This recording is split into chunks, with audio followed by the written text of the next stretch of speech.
Hello everyone, welcome back to the channel. तो आज मैं आपके लिए लेकर आई हूँ क्लास 10 से एक और इम्पॉर्टेंट पोएम का एक्सप्लेनेशन जिसका नाम है फायर एंड आइस। और इस पोएम के जो पोएट हैं उनका नाम है रॉबर्ट फ्रॉस्ट।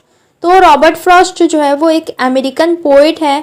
तो ये जो पोएम है रॉबर्ट फ्रॉस्ट का फायर एंड आइस, ये हमें बताता है कि हमारी जो दुनिया है वो दो तरीक़ों से ख़त्म हो जाएगी, या तो फायर की वजह से या फिर आइस की वजह से। और ये दोनों जो कंपोनेंट्स है यानी कि फायर एंड आइस, इन्हें सेल्फ डिस्ट्रक्टिंग ह्यूमन इमोशंस के साथ कंपेयर किया गया है, यानी कि हेट्रेड और डिज़ायर के साथ इन्हें कंपेयर किया गया है। तो ये जो पोएम है ये हमें बताती है कि हमारे जो इमोशंस है वो हमारे ऊपर हावी हो जाते हैं और हम अपने इमोशंस को अपने ऊपर रूल करने देते हैं।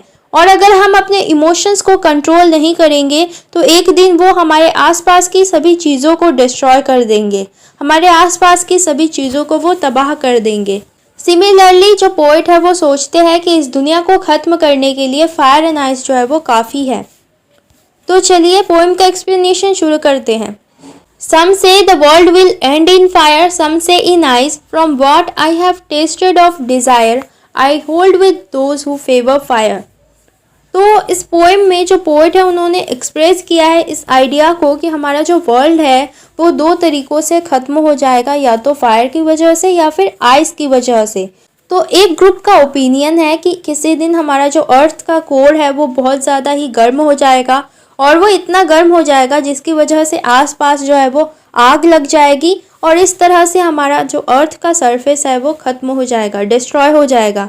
ऑन द अदर हैंड जो दूसरा ग्रुप है वो कहता है कि किसी दिन हमारा अर्थ का जो टेम्परेचर है वो इतना डाउन चला जाएगा, इतने नीचे चला जाएगा कि जो अर्थ है वो एकदम फ्रीज़ हो जाएगा, और इस तरह से हमारा जो अर्थ है वो ख़त्म हो जाएगा।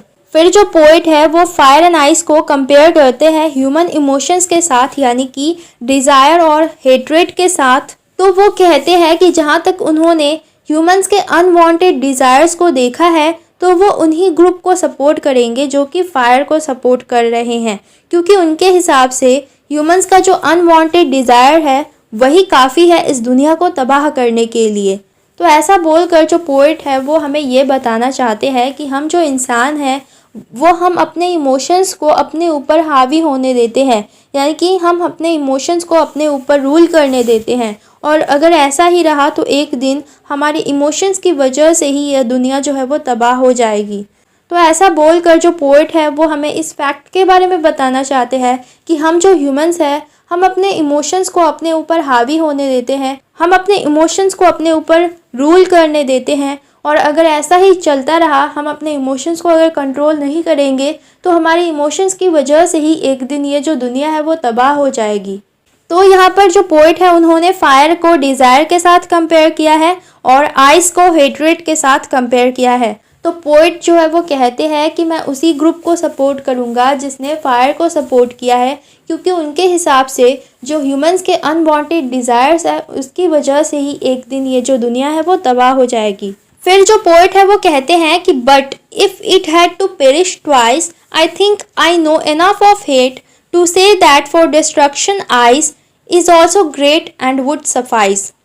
तो पेरिश का मतलब होता है डाई, एंड सफाइस का मतलब होता है सफिशिएंट, एनफ। ओके, तो फिर जो पोएट है वो कहते हैं कि अगर हमारी दुनिया को दो बार ख़त्म होना होगा तो जो आइस है वो भी काफ़ी है दुनिया को ख़त्म करने के लिए। यानी हमारा जो हेट्रेड है, एक दूसरे के प्रति हेट्रेड, इनसेंसिटिविटी, ये भी दुनिया को तबाह करने के लिए काफ़ी है।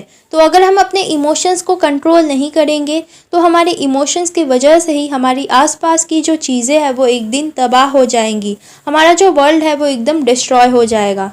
तो आपके एग्ज़ाम में क्वेश्चन आ सकता है, इंपॉर्टेंट क्वेश्चन, कि फायर और आइस जो है वो किसको सिम्बोलाइज करते हैं। तो फायर जो है वो स्टैंड करता है for greed, conflict, cruelty, lust, desire. Okay, ice जो है वो स्टैंड करता है for insensitivity, coldness, intolerance, indifference, rigidity, hatred. Okay, तो अब हम इस पोएम का लिटरेरी डिवाइसेस देख लेते हैं। सबसे पहले राइमिंग स्कीम। इस पोएम का राइमिंग स्कीम है ABA, ABC, BCB। तो इस पोएम में एलिटरेशन का यूज़ हुआ है। एलिटरेशन का मतलब होता है एक कॉन्सोनेंट साउंड का रिपीटेशन होना, जैसे कि यहाँ पर the sound of F in favour fire W in world will का रिपीटेशन हुआ है, यानी F का रिपीटेशन हुआ है फेवर फायर में और W का रिपीटेशन हुआ है वर्ल्ड विल में। सेकेंड थिंग, यहाँ पर पर्सोनिफिकेशन का यूज़ हुआ है। पर्सोनिफिकेशन यानी कि किसी भी ऑब्जेक्ट में ह्यूमन इमोशंस को या ह्यूमन क्वालिटीज़ को डाल देना। जैसे कि इस पोएम में फायर एंड आइस जो है वो कैपेबल है डिस्ट्रक्शन के लिए, तो यहाँ पर जो पोएट है उन्होंने फायर को डिज़ायर के साथ कंपेयर किया है और आइस को हेट्रेड के साथ कंपेयर किया है।